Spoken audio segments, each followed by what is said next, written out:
Hey guys, welcome to my YouTube channel. आज हम लोग माइक्रो कंट्रोलर का पार्ट 2 देखेंगे, जो कि आगे आने वाले एग्जाम यूपी पीसीएल जेई और यूपी आईवी यूएनएल जेई दोनों के लिए ही इम्पोर्टेंट होने वाला है। तो आइए हम लोग स्टार्ट करते हैं।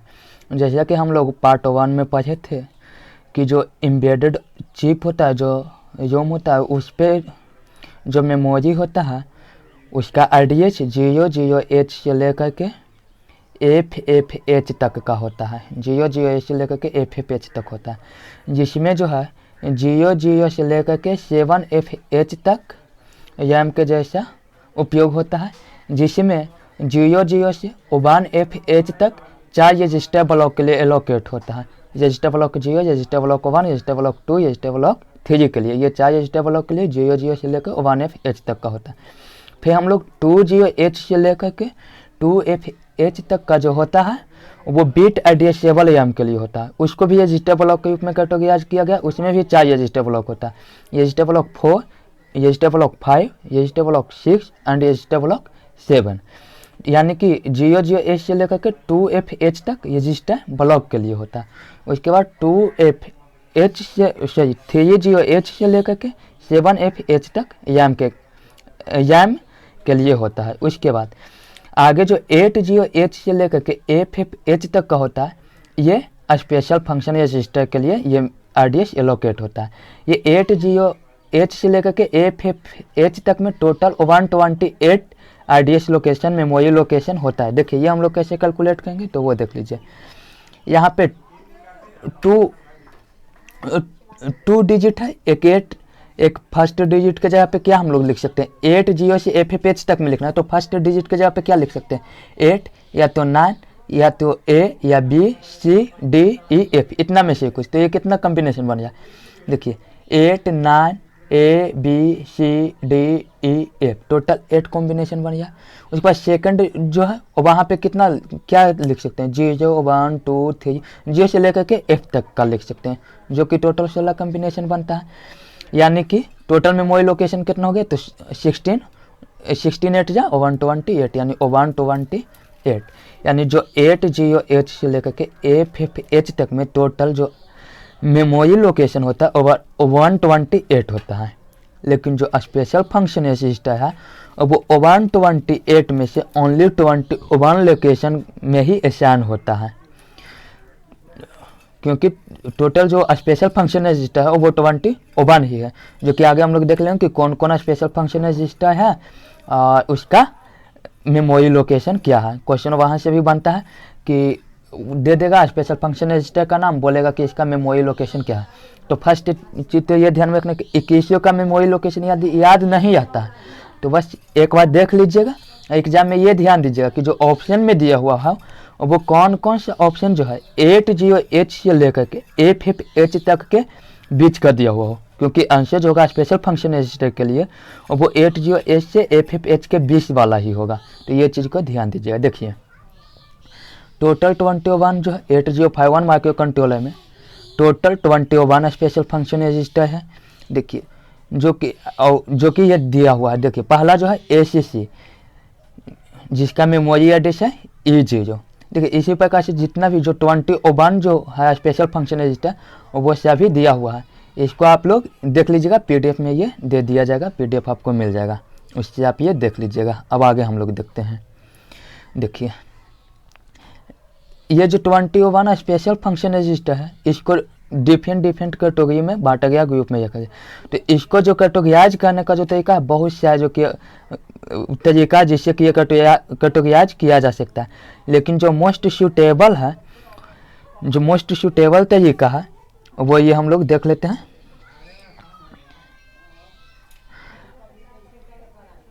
देखिए special function of 8051 microcontroller categorised in 7 group दे। देखिए कौन कौन सा मैथ और CPU रजिस्टर, पहला जो कैटेगरी है वो मैथ और CPU रजिस्टर, उसमें आता है A एंड B।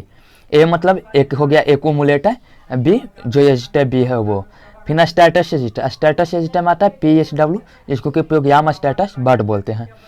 उसके बाद पॉइंटर रजिस्टर DPTR। देखिए जब पॉइंटर बोलेगा ऐसे जितना भी इसमें जो है AB PSW P0, P1, P2, P3, उसके बाद Pcon, Scon, Tcon, Tmod, IE, IP, TLGO, ये जितना भी रजिस्टर है जो सब 8 बिट का रजिस्टर है। लेकिन एक चीज़ ध्यान दीजिएगा कि जब DPTI का बात बोले कि DPTI कितना बिट का रजिस्टर है, तो ये हम लोगों का 16 बिट का हो जाएगा, क्योंकि जो DPTI होता है वो कम्बिनेशन होता है DPL और DPH का। देखिए DP का मतलब होता है डाटा पॉइंट है, DPL तो डाटा पॉइंट है लो बिट, L मतलब लो बिट, DPH मतलब डाटा पॉइंट है हाई बिट। तो DPTI जो होता है कम्बिनेशन होता है DPL और DPH का, इसलिए डाटा ये DPTI जो होता है वो 16 बिट का होता है। लेकिन जो DPL बोले या DPH बोले तो ये हम लोग का 8 बिट का होता है। यदि स्टैक पॉइंटर भी बोले, एक चीज़ ध्यान दीजिएगा कि ये जितना भी हम जो बता रहे हैं कि कौन कितना बिट का होता है, ये 8051 माइक्रो कंट्रोलर के लिए बता रहे हैं। जो स्टैक पॉइंटर होता है ये भी 8 बिट का होता है। आगे इनपुट आउटपुट पोर्ट लैच होता है, ये P0, P1, P2, P3 ये सब 8 बिट का होता है। उसके बाद जो है पेरिफेरल कंट्रोल रजिस्टर होता है। पेरिफेरल कंट्रोल रजिस्टर में Pcon, Scon, Tcon, Tmod, IE and IP। उसके बाद पेरिफेरल डाटा रजिस्टर में TLGO, TH0, TL1, TH1 and SWAP, SBUF। देखिए यहाँ से ये भी क्वेश्चन बन सकता है, क्वेश्चन बोलेगा कि which of the following is not a part of peripheral control register, क्या यानी कि कौन जो है पेरिफेरल कंट्रोल रजिस्टर का पार्ट नहीं है। 3 ऑप्शन इससे दे देगा, एक ऑप्शन अलग से दे देगा, तो ये चीज़ को ध्यान दीजिएगा। आगे अब हम लोग देखते हैं। सबसे पहले हम लोग देखेंगे एक्यूमुलेटर। तो पहले ही जान चुके हैं कि जो एक्यूमुलेटर होता है वो 8 बिट का रजिस्टर होता है। इसका जो एड्रेस होता है वो E0H होता है, E0H होता है। उसके बाद इसका जो काम होता है वो अर्थमेटिक ऑपरेशन जैसे एडिशन, सब्सट्रैक्शन, मल्टीप्लिकेशन के लिए होता है। उसके बाद लॉजिकल ऑपरेशन के लिए भी इसका उपयोग होता है, और डाटा ट्रांसफर के लिए जैसे 8051 और एक्सटर्नल मेमोरी के बीच यदि डाटा ट्रांसफर करना हो तो उसमें भी एक्यूमुलेटर का उपयोग होता है। देखिए कोई भी अर्थमेटिकल या लॉजिकल ऑपरेशन होता है तो जो उसका रिजल्ट होता है वो इनिशियली एक्यूमुलेटर में ही स्टोर होता है। देख लीजिए ये जो है उसका बिट डायग्राम दिया है, LSB, MSB।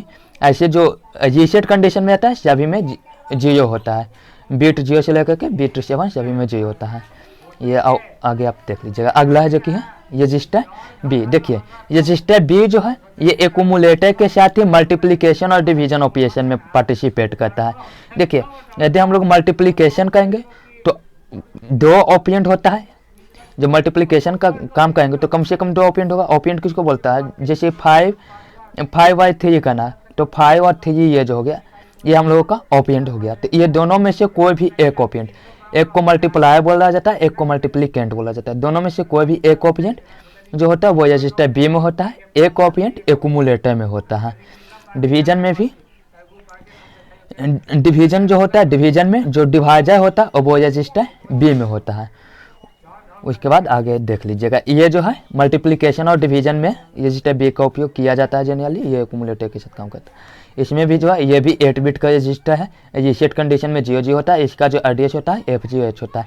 जो एक्यूमुलेटर होता है उसका एड्रेस E0H होता है, जो रजिस्टर B होता है इसका एड्रेस F0H होता है। देखिए एक सबसे इम्पोर्टेंट है हम लोग का एक्यूमुलेटर। एक्यूमुलेटर से क्वेश्चन ये भी बनेगा कि जो रिजल्ट होता है वो इनिशियली कहाँ स्टोर होता है, तो वो हम लोगों का एक्यूमुलेटर में रजिस्टर होता है। उसके बाद जो रजिस्टर में इंपॉर्टेंट है स्पेशल फंक्शन रजिस्टर में वो है प्रोग्राम स्टेटस वर्ड। ये मोस्ट इंपॉर्टेंट होने वाला है, ये एक्यूमुलेटर से भी ज़्यादा मान के चलिए इंपॉर्टेंट है। देखिए जो प्रोग्राम स्टेटस वर्ड है ये 2 प्रकार का इन्फॉर्मेशन देता है। एक हम लोग प्रीवियस जो पार्ट 1 था माइक्रो कंट्रोलर का उसमें हम लोग देखे थे कि जो 4 रजिस्टर ब्लॉक होता है जिसको कि हम लोग प्रोग्राम स्टेटस वर्ड के द्वारा चूज कर सकते हैं। तो पहला तो कि रजिस्टर ब्लॉक को चूज करने में कहता है, और सेकंड ये फ्लैग रजिस्टर भी इसी का प्रोग्राम स्टेटस वर्ड में ही फ्लैग रजिस्टर भी स्टोर होता है। देखिए ये भी जो है 8 बिट का ही है। इसमें जो होता है कैरी फ्लैग होता है जो कि MSB पे होता है, यानी जो बिट 7 पे होता है वहाँ पे होता है। उसके बाद 1 जुलाई का ये फ्लैग होता है।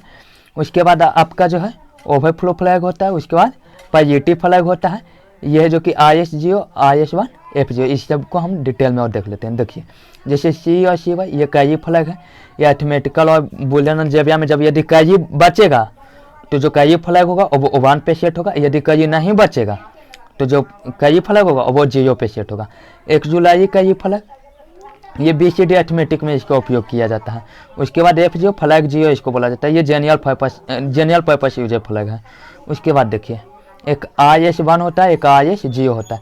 ये IS1 जो होता है सिलेक्शन बिट होता है, रजिस्टर बैंक के लिए सिलेक्शन बिट, और IS0 भी रजिस्टर बैंक के लिए सिलेक्शन बिट। देखिए टोटल 4 रजिस्टर होता है, उसका रजिस्टर बैंक उसका जो कि यहाँ पे कम्बिनेशन दिए हुए हैं। देखिए यदि IS1 और IS0 यदि दोनों 0 पे सेट होगा तो जो रजिस्टर बैंक सिलेक्ट होगा और वो हम लोगों का 0 रजिस्टर बैंक सिलेक्ट होगा, जिसका कि जो मेमोरी एड्रेस होता है वो 00207 होता है। उसके बाद यदि IS1 0 पे IS0 1 पे होगा तो रजिस्टर बैंक 1 सिलेक्ट होगा। यदि IS1 1 पे IS0 0 पे होगा तो रजिस्टर बैंक 2 सिलेक्ट होगा। यदि दोनों 1 पे होगा तो ये रजिस्टर बैंक 3 सिलेक्ट होगा। यानी जो रजिस्टर बैंक हमको सिलेक्ट करना है वो भी प्रोग्राम स्टेटस बॉडी से ही होता है। यहाँ से भी क्वेश्चन बन चुका है तो ये चीज़ को ध्यान दीजिएगा। उसके बाद ओवरफ्लो फ्लैग, ये भी अर्थमेटिक ऑपरेशन में उपयोग होता है। जो बिट 1 पे होता है वो रिजर्व्ड होता है। उसके बाद पेरिटी फ्लैग, यदि जो रिजल्ट आता है एक्यूमुलेटर में जो रिजल्ट है यदि उसमें जो नंबर ऑफ वंस है, जैसे कि जो रिजल्ट होता है वो बाइनरी कोडेड में होता है, बाइनरी में 0 होता है और 1 होता है, तो नंबर ऑफ 1 जैसे मान लीजिए कि टोटल 8 बिट है, 8 बिट में नंबर ऑफ 1 जो है 3 है, तो 3 एक ऑड नंबर है तो जो पॉजिटिव फ्लैग होगा वो 1 पे सेट होगा। यदि नंबर ऑफ 1 इवन होगा तो जो पॉजिटिव फ्लैग है वो 0 पे सेट होगा। इसको आगे ध्यान से देख लीजिएगा। अब अगला हम लोग देखते हैं पॉइंटर रजिस्टर।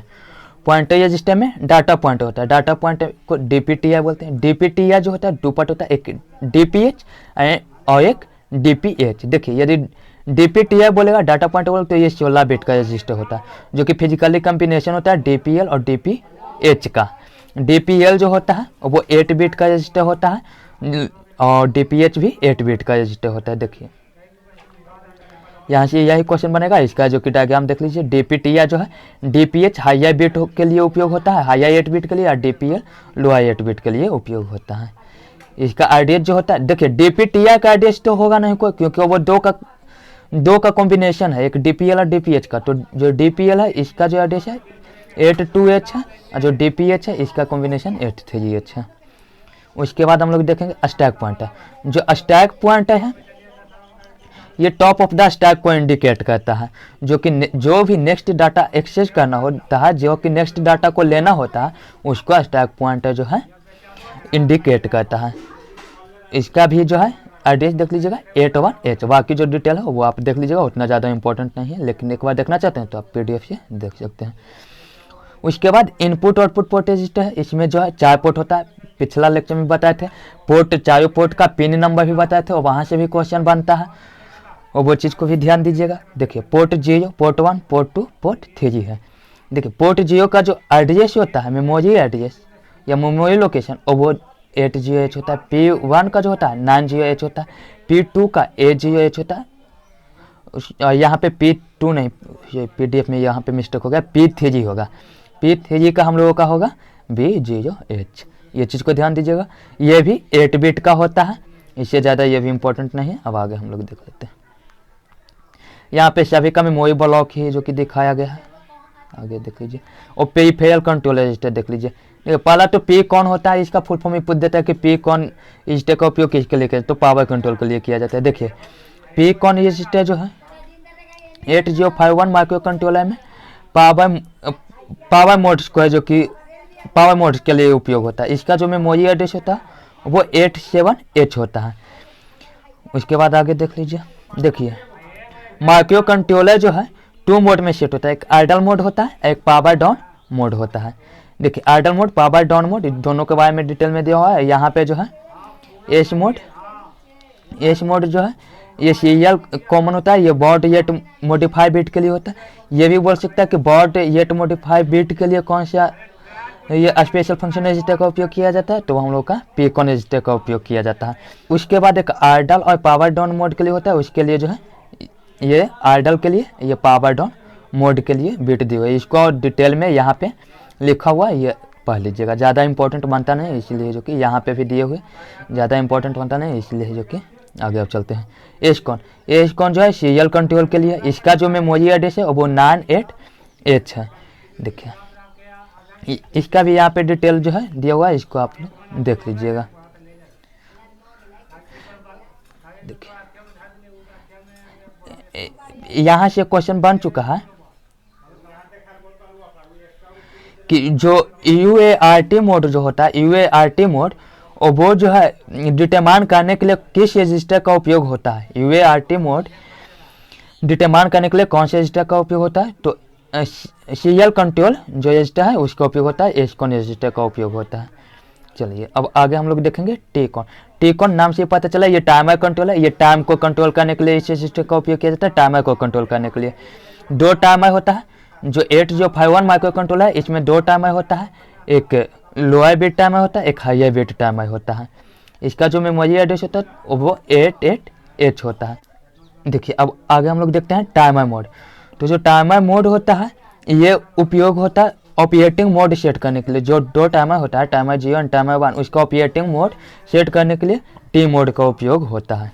आगे अब हम लोग देखेंगे इंटरप्ट इनेबल। तो जो इंटरप्ट इनेबल रजिस्टर होता है इसका उपयोग इंडिविजुअल इंटरप्ट होता है, एक्सटर्नल इंटरप्ट या तो जो भी इंटरप्ट होता है उसको कंट्रोल करने के लिए, इनेबल या डिसेबल करने के लिए इंटरप्ट इनेबल का उपयोग होता है। इसमें जो देखिए जो मोस्ट सिग्निफिकेंट बिट पे जो होता है वो ये होता है इंटरप्ट इनेबल। देखिए इंटरप्ट इनेबल जब वो 1 पे सेट होगा तो जितना भी जो इंटरप्ट है और वो इनेबल किया जा सकता है। लेकिन जब ये इंटरप्ट इनेबल ये जो है ये यदि 0 पे सेट होगा तो ये सब बिट ओबान भी यदि होगा, यदि ये जो है 0 पे सेट होगा, इसमें से कोई किसी को भी यदि ओबान भी कीजिएगा तो अभी इंटरप्ट को इनेबल नहीं कर पाएगा, क्योंकि जो ग्लोबल इंटरप्ट इनेबल बिट है ये जो है डिसेबल है, 0 पे मतलब डिसेबल है। वजह से यदि ये ओबान पे सेट होगा तो ये सब में से किसी को भी जिसको चाहेंगे उसको इनेबल करके यानी ओबान पे सेट करके उसको इनेबल किया जा सकता है। और डिटेल यहाँ पे दिया हुआ है, आगे ये देख लीजिएगा। उसके बाद इंटरप्ट प्रायोरिटी वो था इनेबल करने के लिए, ये है प्रायोरिटी के लिए कि किसका प्रायोरिटी ज़्यादा देना है। इसका जो मेमोरी एड्रेस है BBH है, ये इसका डिटेल यहाँ पे दिया हुआ है, इसको आप लोग देख लीजिएगा PDF से। आगे हम लोग चलते हैं पेरिफेरल डाटा सिस्टम में। सबसे पहला सीरियल डाटा बफ है, एस बफ जो है सीरियल डाटा बफर इसको बोला जाता है। ये जो है द सीरियल बफर और S buf register is use to hold the serial data for transmission और रिसेप्शन। जब ट्रांसमिशन और रिसेप्शन होता है तो उस टाइम जो सीरियल डाटा होता है उसको ये जो एस बफ है ये होल्ड करके रखता है। उसके बाद TL0 है, TH0 है। देखिए जो TL0 है ये लोअर बाइट टाइमर होता है और लोअर बाइट टाइमर होता है टाइमर 0 का, और TH0 है जो हायर बाइट होता है टाइमर 0 का ही। TL0 टाइमर 0 का लोअर बाइट होता है, TH0 हायर बाइट होता है टाइमर 0 का। देखिए यदि बोलेगा कि टाइमर 0 रजिस्टर कितने बिट का होता है तो वो 16 बिट का हो जाएगा, लेकिन TL0 या TH0 बोलेगा वो कितने बिट का होता है तो ये 8 बिट का हो जाएगा, ये ध्यान दीजिएगा। उसके बाद यहाँ पे इसका एड्रेस है, ये ध्यान दे लीजिए। उसके बाद जैसे कि TL0 TH0 और वो टाइमर 0 के लिए होता है, वैसे ही TL1 और TH1 ये टाइमर 1 के लिए होता है। अब आगे हम लोग देखेंगे इंस्ट्रक्शन सेट। यहाँ से क्वेश्चन जो है UPPCL JEE का जो एग्ज़ाम हुआ था 2021 में 8 के सेकंड शिफ्ट में, 8 के जो सेकंड शिफ्ट था उसमें लगभग 3 से 4 क्वेश्चन बना था। देखिए इसमें जो है जो इंस्ट्रक्शन सेट होता है, जैसे मान लीजिए कि कोई भी हम लोग सेंटेंस लिखते हैं तो उसमें जो वर्ड उपयोग होता है, और वैसे समझिए कि जब हम लोग कोई प्रोग्राम लिखते हैं तो प्रोग्राम लिखने के लिए जो उपयोग होता है वो इंस्ट्रक्शन सेट कहलाता है। देखिए अब आगे हम लोग देखते हैं। देखिए जो इंस्ट्रक्शन सेट है वो 49 निमोनिक्स जो है यहाँ पे हम लोग देखेंगे 49 निमोनिक्स, जिसको कि 5 कैटेगरी में 5 ग्रुप में बांटा गया है। एक डाटा ट्रांसफर जो कि डाटा को ट्रांसफर करने के लिए उपयोग होता है, एक अर्थमेटिक जो कि अर्थमेटिकल फंक्शन परफॉर्म करने के लिए होता है, एक लॉजिकल जो कि लॉजिकल फंक्शन परफॉर्म करने के लिए होता है, एक बुलियन जो कि बुलियन फंक्शन परफॉर्म करने के लिए होता है, एक प्रोग्राम बयानचिंग जो कि प्रोग्राम लिखते हैं उसको बयानचिंग करने के लिए जो उपयोग होता है वो। यहाँ पे 49 का समरी किया हुआ है। उसके बाद इसको डिटेल में फिर फिर आगे देखना है। तो जैसे देखिए मूव है, मूव निमोनिक से ये इसका मतलब होता है मूव डाटा, डाटा को मूव करना है। फिर मूव सी है, इसका भी उपयोग है डाटा को मूव करना ही। लेकिन देखिए जो मूव सी है, जो मूव सी है ये एक्यूमुलेटर में ही, कोई भी डाटा को एक्यूमुलेटर में ही मूव करेगा। लेकिन जो मूव सी है ये किसी रजिस्टर में भी मूव कर सकता है। उसके बाद मूव एक्सटर्नल डाटा पुश है, तो ये मूव डाटा टू स्टैक, जो डाटा है उसको स्टैक में मूव करता है। पॉप जो है, जो स्टैक का जो डाटा है उसको कॉपी करता है। XCH डाटा को दो रजिस्टर के बीच के डाटा को एक्सचेंज करता है। उसके बाद XCHD ये exchange lower order data between two register, जो लोअर ऑर्डर डाटा होता है उसको एक्सचेंज करता है। इसी प्रकार जितना भी है उस सभी का डिस्क्रिप्शन यहाँ पे दिया हुआ है, ये एक बार देख लीजिएगा। देखिए एक यहाँ से क्वेश्चन ये बना था, यहाँ पे है जो कि कौन सा जो है which of the following is unconditional jump instruction, ये क्वेश्चन बना था। तो देखिए जो जंप इंस्ट्रक्शन है JMP है, ये अनकंडीशनल, ये चीज़ को ध्यान दे लीजिएगा। कॉल इंस्ट्रक्शन में भी पूछ सकता है, तो ए कॉल जो है एब्सोल्यूट कॉल सबरूटीन, ये भी अनकंडीशनल होता है। उसके बाद आपका यहाँ पे ए जंप जो एब्सोल्यूट जंप है ये भी अनकंडीशनल होता है। एल जंप ये लॉन्ग जंप है, ये भी अनकंडीशनल होता है। उसके बाद एक होता है एस जंप, ये भी अनकंडीशनल होता है, ये देख लीजिएगा। अब आगे हम लोग देखेंगे। अगला है 8051 माइक्रो कंट्रोलर का एड्रेसिंग मोड। जो 8051 माइक्रो कंट्रोलर है इसका जनरली 5 एड्रेसिंग मोड है। एक इमीडिएट एड्रेसिंग मोड, एक register addressing mode, direct addressing mode, register indirect addressing mode, index addressing mode. यहाँ से अभी तक क्वेश्चन नहीं बना, लेकिन हो सके कि आगे ये क्वेश्चन बन जाए। तो इसको देखिए एड्रेसिंग मोड जो पता करना है उसको देखने के लिए सबसे पहला इमीडिएट एड्रेसिंग मोड। तो इमीडिएट एड्रेसिंग मोड में जो होता है डाटा ही दिए हुए होता है, जो इंस्ट्रक्शन सेट होता है उसमें डाटा दिए। जैसे मूव ए H 0308 है, तो जैसे 30 जो है डाटा ही है, डाटा को डायरेक्ट एक्यूमुलेटर में ये मूव कर देगा। ए मतलब एक्यूमुलेटर हम लोग पहले ही देख चुके हैं, तो जो 30 है उसको डायरेक्ट एक्यूमुलेटर में मूव कर देगा। उनको पता कैसे चलेगा कि ये डाटा या एड्रेस, तो जहाँ पे H लगा हुआ होगा वो डाटा होगा। इसको है जो कि बोलते हैं इमीडिएट एड्रेसिंग मोड। यहाँ से जिसमें भी तो इमीडिएट एड्रेसिंग मोड बोलेगा कि कौन इमीडिएट एड्रेसिंग मोड है, तो देख लेंगे कि जहाँ पे H लगा हुआ है और वो इमीडिएट एड्रेसिंग मोड में हो जाएगा। देखिए रजिस्टर एड्रेसिंग मोड में जो होता है यहाँ पे रजिस्टर में डाटा आता है। रजिस्टर एड्रेसिंग मोड में जो होता है, जो रजिस्टर में डाटा होता है उस डाटा को एक्यूमुलेटर में मूव करना होता है। तो देखिए यहाँ पे जो रजिस्टर है R0 से लेकर के R7 तक में कोई भी रजिस्टर यहाँ पे दिया हुआ होगा, तो उससे डाटा डायरेक्ट मूव करना, तो ये हो गया रजिस्टर एड्रेसिंग मोड। उसके बाद डायरेक्ट एड्रेसिंग मोड, तो यहाँ पे एड्रेस दिया हुआ होगा। जैसे कि 47H है, तो जो एक्यूमुलेटर में मूव होगा और वो 47H नहीं, जो मेमोरी लोकेशन में जहाँ पे 47H है और वहाँ पे के जो डाटा होगा, जैसे मान लीजिए कि 47H जो मेमोरी लोकेशन है वहाँ पे का जो डाटा है वो FFH है, तो जो एक्यूमुलेटर में जो डाटा मूव होगा वो FFH होगा। यानी कि इसमें जो है एड्रेस दिया हुआ होता है, तो इसीलिए इसको बोलते हैं डायरेक्ट एड्रेसिंग मोड। इसमें किसी भी स्पेशल कैरेक्टर का उपयोग नहीं किया जाता है, डायरेक्ट वैसे ही। तो ये हो गया डायरेक्ट एड्रेसिंग मोड। उसके बाद रजिस्टर इनडायरेक्ट एड्रेसिंग मोड, इसमें जो होता है रजिस्टर भी दिया हुआ होगा, उसके साथ डायरेक्ट दिए हुए होगा, ये चीज़ को ध्यान दीजिएगा। इसमें जो होता है, जो रजिस्टर होता है उसमें डाटा का एड्रेस होता है। जैसे मान लीजिए कि I1 यहाँ पे रजिस्टर है, I1 रजिस्टर में जो है 50H है, तो जो 50H है ये जो डाटा का एड्रेस है, मेमोरी एड्रेस ये डाटा का है। जैसे अब मेमोरी एड्रेस में जो 50H है वहाँ पे मान लिया जाए कि जो डाटा है वो 24H है, तो जो ये वाला जब हम लगाएंगे फंक्शन इंस्ट्रक्शन लगाएंगे तो एक्यूमुलेटर में जो मूव होगा डाटा वो 24H होगा। रजिस्टर इनडायरेक्ट एड्रेसिंग मोड इसको इसलिए बोला गया क्योंकि जो रजिस्टर में होता है वो डाटा नहीं, डाटा का एड्रेस दिया हुआ होता है। अब अगला हम लोग देखेंगे इंडेक्स्ड एड्रेसिंग मोड। देखिए तो इंडेक्स्ड एड्रेसिंग मोड यह है जो कि जनरली इसमें दो चीज़ होगा, एक तो DPTR हो सकता है या प्रोग्राम काउंटर हो सकता है।